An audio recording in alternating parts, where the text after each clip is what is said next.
Hello friends, இது உங்கள் green தமிழா. நம்ம மூவி ரிவ்யூவில் சலார் பார்ட் 1 சீஸ் ஃபயர் படத்தோட ரிவ்யூ தான் பார்க்க போகிறோம். இந்த படத்தோட ரிவ்யூ பொறுத்த மாதிரி நம்ம சேனல் சப்ஸ்கிரைப் பண்ணி உங்கள் ஃப்ரெண்ட்ஸ் அப்படின்னு சப்போர்ட் பண்ணுங்க. Salaar part 1 ceasefire Tamil டப்பில் தேட்டரில் வெளியான ஒரு action commercial movie. Prashanth Neel இந்த படத்தை வந்து டைரக்ட் பண்ணியிருக்காங்க.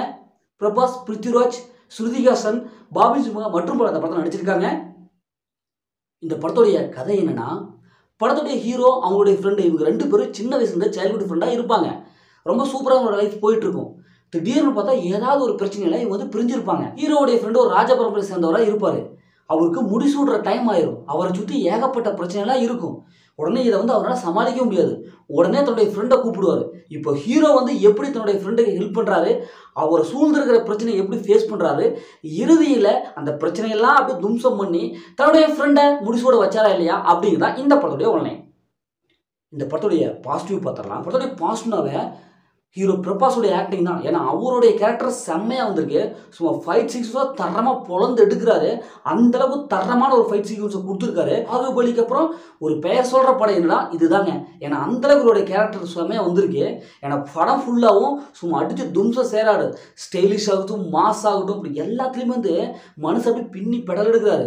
பிருத்விராஜ் அவங்களுடைய கேரக்டர், அவர் வந்து நல்லவனா கெட்டவனா அப்படியே மாறி மாறி ஒரு ஆக்டிங் பர்ஃபார்மன்ஸை கொடுக்குறாரு. செம்மையான கேரக்டர், அவருடைய கேரக்டர் சூப்பராக இருக்குது. ஸ்ருதிஹாசன் அவங்களுடைய கேரக்டர் இம்பார்ட்டன்ட் கொடுத்துருக்காங்க.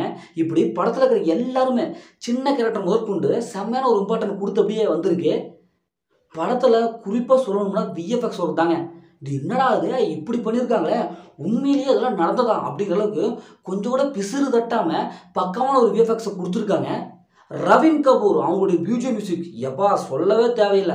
ஏன்னா அந்தளவுக்கு மனுஷன் பக்காவான ஒரு பியூஜியம் கொடுத்துருக்காரு. அப்படியே ஹீரோவுடைய அந்த பில்டப் சீன்கெல்லாம் அப்படியே பியூஜியம் கொடுப்பாரு பாரு, தேட்டரே அப்படியே பொழந்து போகுதுங்க. ஏன்னா அந்தளவுக்கு ஒரு தரமான ஒரு பியூஜியம் கொடுத்துருக்காரு. ஒவ்வொரு கேரக்டருக்கும் அப்படியே பக்காவாக பிளான் பண்ணி செம்மையான ஒரு பியூஜியம் கொடுத்துருக்காரு. வில்லன் ஆகட்டும், இப்படி சின்ன சின்ன கேரக்டர் முதற்கொண்டு ஒரு சின்ன ஒரு குண்டூசி சவுண்ட் உணர்ந்தா கூட செம்மையான ஒரு மியூசிக் கொடுத்துருக்காருன்னா பார்த்துங்களேன். படம் வந்து அப்படியே கேஜிஎஃப் சாயல் தான் வருது. அதனால் நமக்கு தெரியல அந்த எடிட்டிங் மேக்கிங் அப்படியே இதெல்லாம் வச்சு பார்க்கும்போது அடுத்தது என்ன அப்படின்னு படம் ஸ்பீடாக போகுதுங்க. அந்த எடிட்டிங்லாம் செம்மையாக இருக்குது. பவுன் ஹாலா இவங்களுடைய சினிமோட்டோகிராஃபி கேமராங்கள் சொல்லவே தேவையில்லைங்க. ஏன்னா அந்தளவுக்கு ஒரு பக்காவான ஒரு கேமராங்கள் கொடுத்துருக்காங்க. High quality and visual effect கொடுத்துருக்காங்க. நான் சொன்ன மாதிரி விஎஃப்எக்ஸ் அல்டிமேட்டாக இருக்குங்க. அப்படியே கேமரா கேஜிஎஃப் தான். இன்னொரு கேஜிஎஃப் பார்ட் 3 பார்த்த மாதிரியே இருக்குது. அதே டோனில் கொண்டு வந்துருக்காங்க. ஆனால் இருந்தாலும் நமக்கு சலிப்பு திட்டல. ஏன்னா அந்தளவுக்கு அந்த ஃபைட் சீக்வன்ஸு, அப்படியே அந்த ஹீரோ வர்ற சீன்ஸு, அந்த கேமரா ஆங்கிள்லாம் எப்போ தரமான ஒரு வெறித்தனமான ஒரு சம்பவத்தை செஞ்சுருக்காங்க. இப்போ இந்த படத்துடைய மைனஸை பார்த்துடலாம். படத்துடைய மைனஸ்னாவே ஸ்டோரி தாங்க. ஏன்னா இதே மாதிரி நம்ம ஏகப்பட்ட படத்தை பார்த்துட்டோம். அதே சாயல் தான் இருக்குது. கேஜிஎஃப் ஒரு படம் எப்பா அதை வச்சு இதே மாதிரி சாயலே கொண்டு வந்துட்டாங்க. படம் பார்க்கும் நமக்கே டவுட்டாக இருக்குது. என்னடா இது என்ன கேஜிஎஃப் பார்ட் 3 அப்படிங்கிறது தான் இருக்குது. அது செகண்ட் ஹாஃபில் ட்விஸ்ட் அண்ட் டர்னிங் இல்லை. அடுத்தடுத்து இதான் படம் நடக்குது சின்ன குழந்தை கூட சொல்லிடுவோம். அந்தளவுக்கு ட்விஸ்ட் அண்ட் டர்னிங் ரொம்ப மோசமாக இருக்குது. அடுத்தடுத்து என்ன நடக்குங்கிறத நம்ம ஈஸியாக கெஸ் பண்ணிடலாம். அது மிடில் நிறையா சீன் ப்ரெடிக்டபுளாக இருக்குது. எங்கேயோ பார்த்து பழக்கப்பட்ட அதே டெம்ப்ளேட் தான்.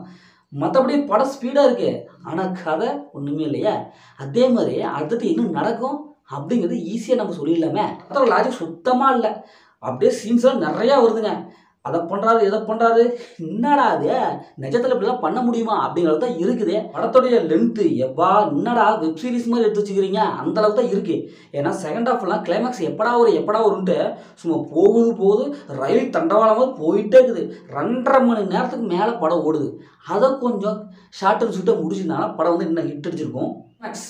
கிளைமேக்ஸ் வந்து வழக்கமான ஒரு கிளைமேக்ஸ் தான் கொடுத்துருக்காங்க. ஏன்னா இது மாதிரியான படத்துக்குலாம் ஒரு அடுத்தது ஒரு ட்விஸ்டான ஒரு கிளைமேக்ஸ் வந்திருக்கணும். ஆனால் இங்கே இல்லையே. இந்த படத்தை ஃபேமிலியோட பார்க்கலாம், கண்டிப்பாக ஃபேமிலியோட பார்க்கலாம். இந்த படத்தை அந்த மாதிரி செஞ்சது எதுவுமே இல்லை. மொத்தத்தில் படம் எப்படி இருக்கும், சூப்பராக இருக்கா இல்லை சுமாராக இருக்கலாம்.